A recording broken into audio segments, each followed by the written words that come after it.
Then the second stone. It is a critical part of prayer, and it is faith. You read about it. You read it in what God says in His Word, that Jesus, did you read this? I don't know if I read it right the first time I read it. That Jesus couldn't perform any miracles in Nazareth. Like, what in the world? He can do anything. He's God, right?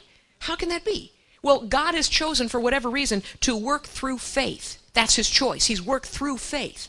And so that's the way He's chosen to work. That's how mountains move. And so one of the things that helps you to remember you have to remember what God has done in the past.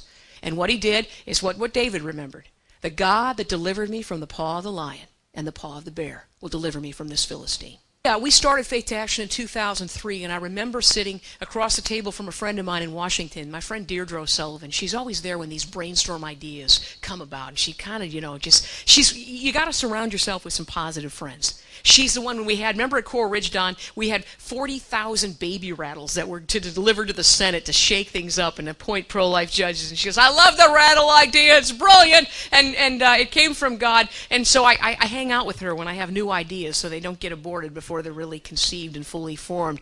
And so I said, what if we had a campaign? You remember after 9/11 in 2002, there was a campaign about, I'm an American. And they show another face, I'm an American, I'm an American, I'm an American, everybody's American, right? There's an American they forgot. And so, looks like our friend Ross is finding that slide. But I remember that here's the ad.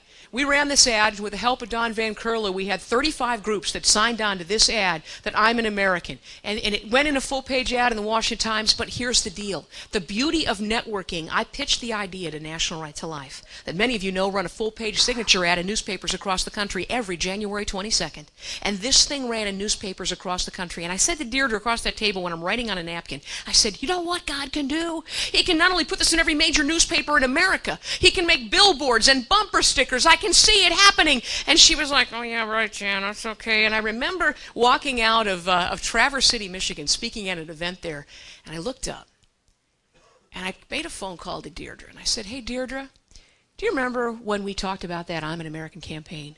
Remember we talked about how that God could make it billboards and bumper stickers, and I said, did you ever once think that there'd ever be a billboard? Without hesitation, she said, no.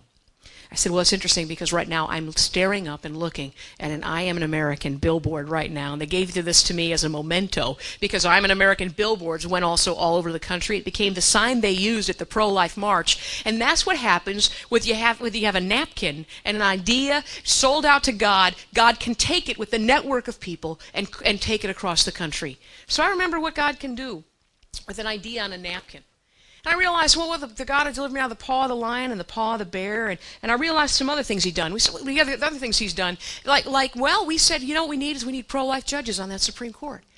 We said, I had an idea. Why don't we send, remember this Greg Darby? Where are you, Greg? Greg and Karen, whose brother-in-law lived in Dayton, found a florist that we hooked it up online. We had all the pro-life groups join together and said, let's send a rosebud, the pro-life symbol, to the President of the United States. And we ended up with not 1,000, not 2,000, not 3,000, but 4,000 roses. Go back to the bigger picture. I think it's more dramatic. Floor-to-ceiling roses. In fact, Gary Bauer was walking down the hallway, and he says, Jan, go back to the other one just for a second. He says, wow, you've really outdone yourself there in the hallway. There's roses lined up everywhere. I said, no, Gary, you're not even in the room yet. And they went in the room, and the people and the staff at the National Press Club said, I'm sure Princess Di never had this many roses. I can't believe this many roses. In fact, Fox News ran a full story with our Bible verse on it. Here it is that we are sending to our president that we are to appoint judges who know the laws of our God. Ezra 7:25. Because of Greg Darby's technology, building it, Karen's ingenuity of getting the roses, we literally assembled 4,000 roses there in Washington, D.C. And according to Phyllis Schlafly, she said to me that she believed that was the reason why Judge William Rehnquist, who has passed away recently, she says, I believe it was Project Rosebud that kept him on the court. Instead of resigning, he stayed on the court. Because with that message was one, do not appoint Alberto Gonzales, who everybody said by every estimation he was supposed to go on the court. He did not. And they attribute, many say, this project, the high-profile Project Rosebud, the message got to the president. His staffer said to me, Janet, the president understands the message. It was delivered loud and clear. Project Project Rosebud. Things that was thrown together. That was in 3 weeks' time because of the network of pro-life groups. To the left is Connie Mackey. She was with Family Research Council. Next is a representative from Eagle Forum, Gary Bauer. There's Greg Darby there, and that's just one of the things I remember when I feel like, can God do something out of nothing? Yeah, well, he can. That's the thing about him.